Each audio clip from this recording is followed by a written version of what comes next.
All right, so what I'm going to do is show you how to do hypothesis testing using R. So we can actually examine the entire data set that we did from the Google table. What you can do is click File and then download that as an Excel. So what I'm going to do is import that data set from an Excel. So I just click File, Browse. I can go to Downloads, and I downloaded the stop and frisk data.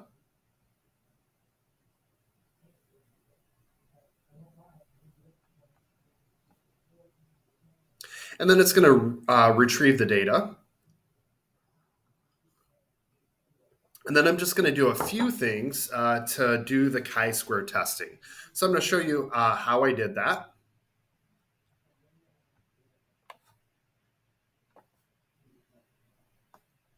Now, what do you notice? It uses the library readxl. Now, it uses this whole stop and frisk data as a title. I'm just going to put data. So I'm going to change the name of it once we go into this R console. So if you notice down here on the lower right is what it's saying to call it. So what I'm going to do is take this command here and I'm going to rename our file. So I'm just going to go there, copy it, paste it. And then rather than calling this that large name, I'm just going to call it data. Then I hit enter and it does that. Now, the next thing that I'm going to do is create a data table for the chi-square testing.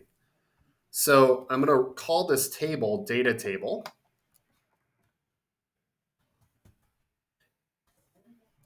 And it's going to be what's called an object. So to create an object, you just click an arrow. So if I use this lesson sign and then a dash, that's calling the new object I created, data table.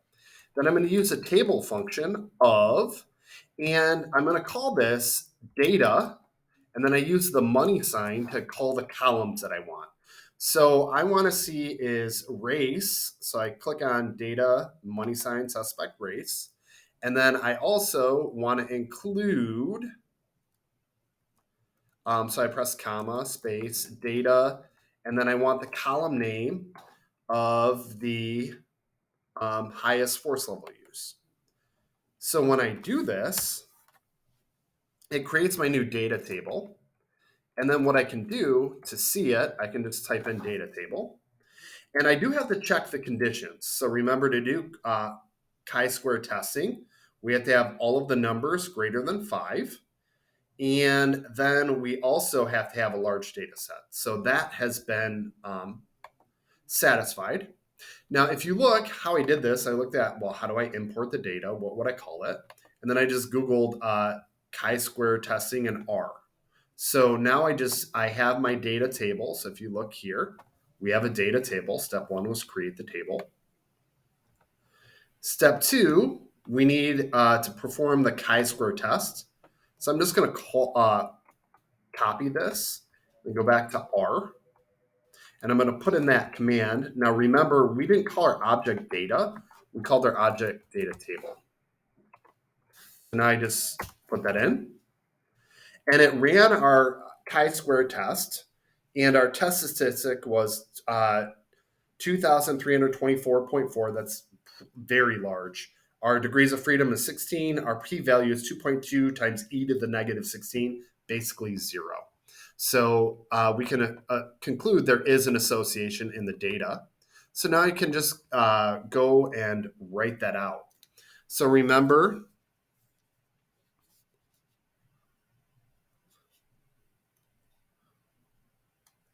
to put that in, our null hypothesis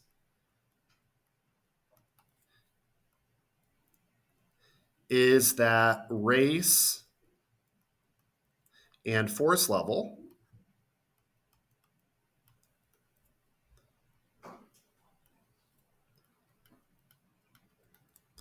are not associated.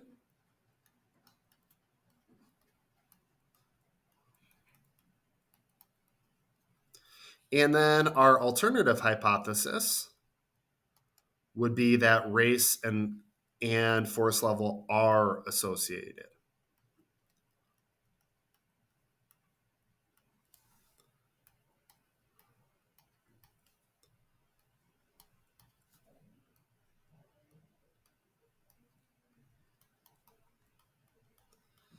Now, our significance level that we set beforehand was alpha is equal to 0.05. So now we check the conditions. We had a large data set.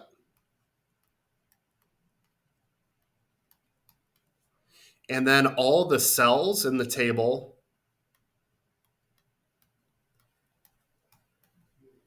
are greater than 5. Let me move this part real quick. So here is our work. What we can do, the computer actually did the work. So we can go back to our test statistics. We have chi-squared is 2,324.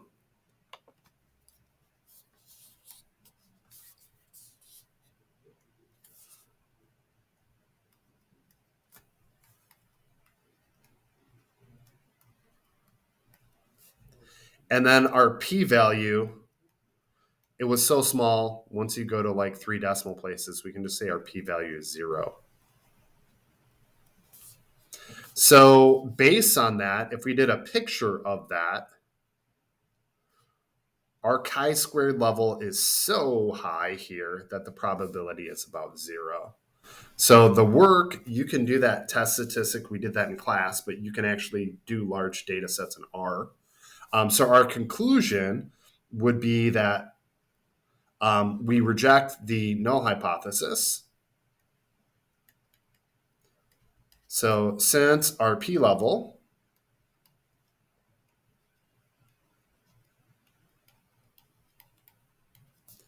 of 0 is less than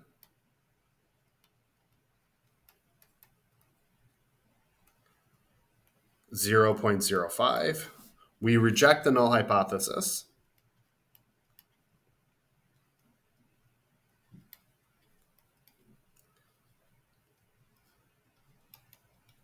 And conclude the alternative hypothesis is true. So this means race and force level are associated.